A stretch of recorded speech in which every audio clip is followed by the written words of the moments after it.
tots, bon dia. Bé, faltaria mencionar a Francisco Javier Ortega Colomer, que va col·laborar en les últimes fases del projecte. Però sí, del que anem a parlar així és de com es va comportar el clúster tèxtil valencià des d'un punt de vista de la resiliència i de l'adaptació als canvis de mercat que va haver durant la crisi de la Covid-19, que va ser una oportunitat per al clúster tèxtil, com podem imaginar, per al que va ser el teixit especialitzat en productes mèdics. Seguint un poc l'ordre de continguts, anem a fer una introducció molt breu de quin és el cas, la metodologia emprada i els resultats que es van treure. Els antecedents, com he dit, passen per la crisi sanitària i econòmica, que canvia l'estructura del mercat com el coneixem, tanca els ports d'importació i exportació internacionals, canvia el tipus de demanda, redueix el consum de les famílies i en particular en aquesta exploració del clúster tèxtil el que ens preguntem és quines empreses han reportat un caràcter resilient, un resilient definit com aquelles que van aconseguir mantenir la seva activitat, seguir en funcionament o inclús augmentar el seu marge de facturació o inclús de beneficis. Per tant, l'objectiu que tenim és un principal, quina ha sigut la resposta de les empreses valencianes, però que el podem dividir en dos. El primer seria les possibles reestructuracions respecte d'activitat comercial, nombre de treballadors i aquestes qüestions, i quines activitats en concret es van fer de caràcter resilient per sobreviure a la crisi. La metodologia emprada, el que fem és a través de Yateval, la principal organització representativa de les empreses del clúster, creem un conjunt d'empreses, que són 248 empreses, que són empreses tèxtils valencianes, a data de gener de 2021 enregistrades en l'associació, amb 5 o més treballadors des de 2018 per tindre un poc el filtrat d'aquestes empreses unipersonals o empreses que tenen una activitat molt focalitzada que no depenen tant del context. En total obtenim dades de 80 empreses entre març i juny, amb un error de mostreig del 9%, per tant, amb bastant accuracy, amb bastant possibilitat d'obtenir resultats significatius. I ho fem a través d'entrevistes personals amb directius, sotsdirectors, directors financers, dirigents d'aquestes empreses. La temàtica de les preguntes va des dels canvis als processos industrials, la incorporació de tèxtil tècnic en concret, la inversió que s'ha fet a la recerca i al desenvolupament, als mercats als que s'estava dirigint abans i després, de manera que fem una espècie de fotografia horitzontal de com es comporta el clúster abans de la crisi de la Covid i què està passant, en aquest cas la data és febrer-març de 2021, després de la Covid. Quins canvis s'han produït i què hi ha de diferent entre una i l'altra. A part, se pregunten noves estratègies corporatives i les relacions entre els diferents nodes i els diferents elements de la cadena de producció dins del clúster. O sigui que, en definitiva, podem dir que tenim dues qüestions. Quina ha sigut la resposta de les empreses i quines característiques tenen aquelles empreses que han demostrat aquests caràcters resilients. Què anem a dir d'aquestes empreses que fa que siguin diferencials i que siguin resilients envers d'una crisi? Bé, el primer que trobem en els resultats, i si volem descriure un poc la mostra, és que estem parlant d'un clúster en el que essencialment es fa fabricació de teixits que estan dissenyats per als mercats de textil llar i mercats de la moda, però que a partir del 2021 presenten un increment bastant relevant en la fabricació de textil i productes sanitaris.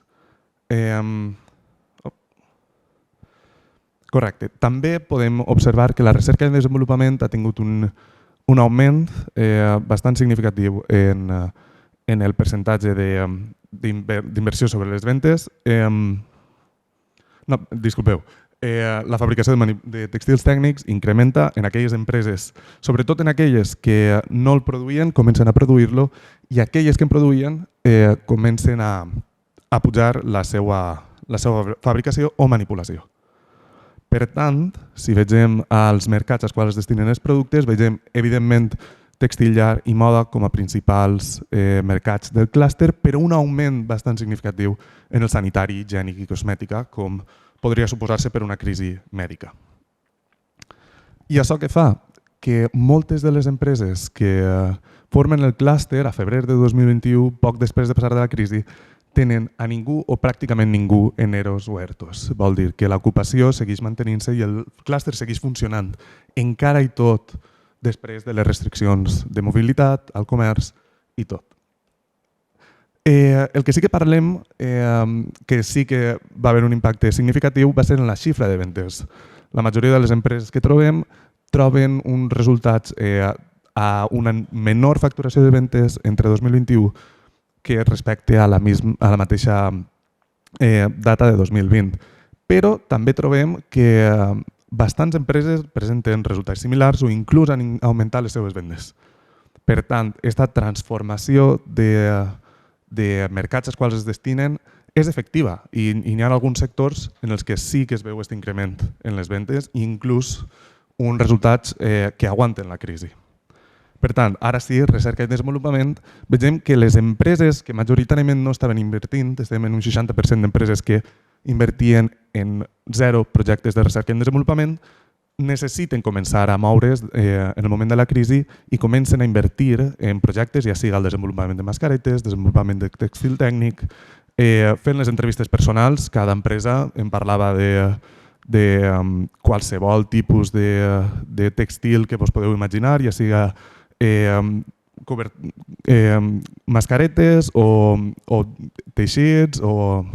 Vull dir que no només eren mascaretes, hi havia un ampli sector, un ampli rang de productes als quals s'havien fet investigacions i estan creant els seus propis teixits i ja no estaven depenent tant de la manufactura clàssica que estaven tenint. Com és normal, la recerca en desenvolupament té un augment en la inversió sobre el total de les ventes de les empreses. Veiem que les empreses que estaven invertint molt poc disminueixen en un 15% i passen a invertir en torn a un 6 o un 10 o un 10 o un 15%. Les empreses que ja estaven invertint molt augmenten molt respecte de la mitjana del clúster, augmenten aquesta inversió també. I si parlem, Matriu Dansou, sobre les estratègies aplicades, el que veiem sobretot és la diversificació relacionada, ja siga oferir més productes però dins de la seva cartera ja especificada, i el desenvolupament de producte nou, que podem relacionar amb desenvolupament de producte relacionat amb la Covid-19. Si parlem en concret de la resiliència, definida per al propòsit de treball com l'habilitat intrínseca d'un sistema d'ajustar la seva funcionalitat abans, durant i després d'un canvi o trastorn, anem a definir 2 subconjunts dins del nostre conjunt d'empreses entrevistades seguint les seues xifres de ventes i la seva adaptació al mercat. Volem dir, anem a partir aquelles empreses que han sofrit pèrdues i han estat en una situació negativa respecte d'abans de la crisi i les empreses que han tingut una situació de manteniment o inclús positiva. Això ens dona un total de 43 empreses que presenten pèrdues i 37 que han aconseguit adaptar-se a un comportament resilient. I el que anem a veure és què les diferencia. Anem a investigar quins factors determinen què és una empresa resilient atès a les dades que hem recollit. Fem una anàlisi no paramètric perquè tenim dades categòriques i tampoc presenta normalitat. Fem a través de proves de Eudemans-Whitney. El que observem és que, per exemple, coses com el nombre de treballadors no és significatiu.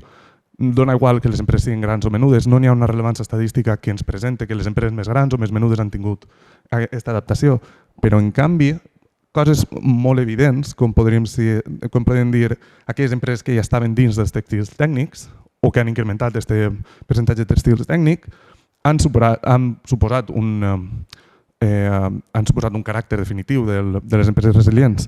També trobem que les empreses que han tingut EROs o ERTOs són molt tendencialment empreses no resilients. Com era per suposar, les empreses resilients han mantès la seva activitat. Altres dades interessants que trobem, les empreses amb més antiguitat. Les empreses més antigues són les que generalment han tingut estadísticament més caràcter resilient. També la inversió en projectes de recerca i desenvolupament, òbviament, i una dada que requeriria més exploració, però que és significativa, que és que un sector que té una orientació de gènere tan clara com és el textil, on la manufactura pesada sempre està clàssicament identificada com a feta per homes i la manufactura textil fina o la manufactura de teixits sempre ha sigut identificada amb dones, aquelles empreses que tenen més treballadores dones han presentat caràcters més resilients. Que això seria subjecte d'un estudi que pot ser de l'àmbit d'estudi d'aquesta exploració, però que és interessant, és molt rellevant. Per tant, què podem dir? Que aquelles empreses que han invertit més, generalment han tingut més dones i han tingut un augment en la producció tèxtil, són aquelles a les que podem identificar com a empreses resilients. I ja ho tindrem. Moltíssimes gràcies.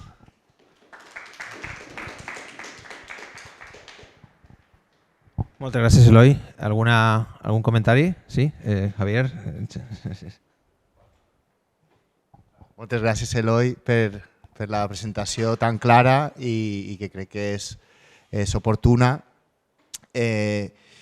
Jo voldria, tal volta, afegir que la proximitat a institucions de suport com ITEX també és un element que ha facilitat que les empreses siguin resilients, no? Perquè, per exemple, per autoritzar la venda de mascaretes també necessites un certificat que emitia l'Institut Tecnològic i aquesta proximitat també ha facilitat. Jo conec també empreses de Toledo que venien al coll per a buscar aquest ansiat certificat per a poder començar a fabricar-ne, però que jo crec que és molt interessant.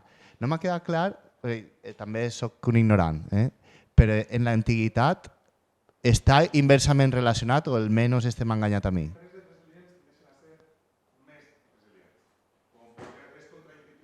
Vale, és que no he entès jo el signe, val.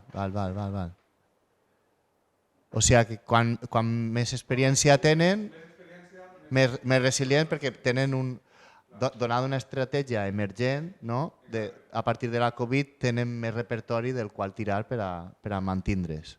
Molt bé, superinteressant. Bueno, gràcies. O Xavi? Sí. Bé, molt bé, moltes gràcies per la presentació i enhorabona.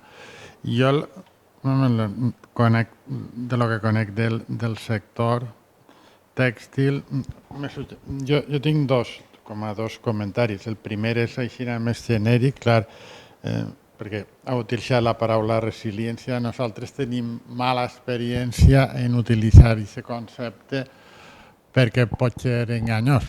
Pot ser enganyós en el sentit que tots entenem el significat, però dins de determinades literatures està molt treballat i exigeixen com una sèrie de...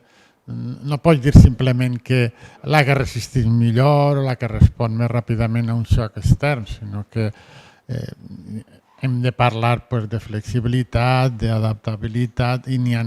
Diguem que, no ho dic com a crítica, és dir, que aquest concepte hem d'anar en cura i ho dic també per la nostra, Lluís ho sap, la nostra experiència que moltes vegades no hem sigut capaços de respectar, diguem, aquest terme. Després, jo, per la premsa sí que hem seguit un poc el procés d'aquesta creació, inclús se va parlar d'un districte textil sanitari, com un districte o un clúster diferenciat de la resta. I inclús se coneixen persones concretes que han sigut un poc motors. En independència que ahir, clar, hi ha una part institucional també important, perquè en moments molt crítics, a mi el que me preocupa és, normalment quan parlem d'un xoc extern, ve per a quedar-se, no?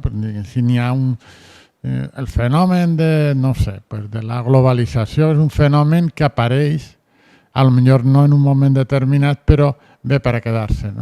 La pandèmia en aquest moment no se sap, tenia un risc el que se va fer allí perquè no se tenen elements de quant de temps va durar i què va quedar.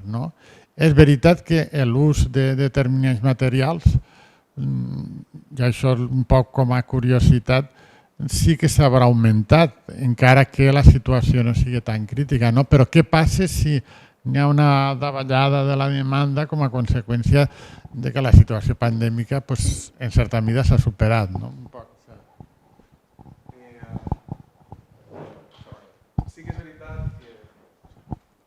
Sí que és veritat que la definició de resiliència és controvertida.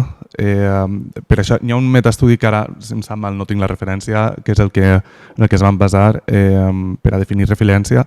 Per això, la definició de resiliència, perquè sincerament és delicada, vam anar al que s'entenia en el marc comú, aquell metaestudi sobre estudis de resiliència, com la definició més generalment acceptada sobre resiliència.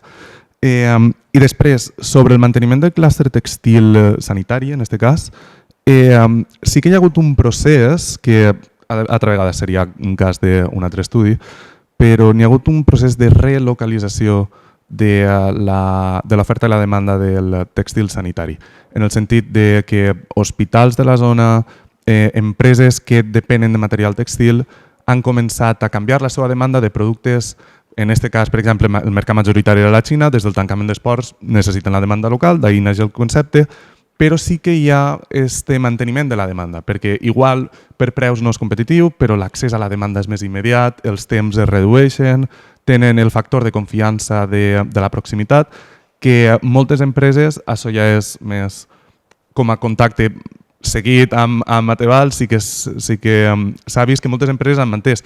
Evidentment, el pic de demanda que va haver durant la Covid no va mantindre's, però sí que hi ha moltes empreses que han aprofitat d'aquesta inversió i que van a continuar, en aquest cas buscant obrir la cartera.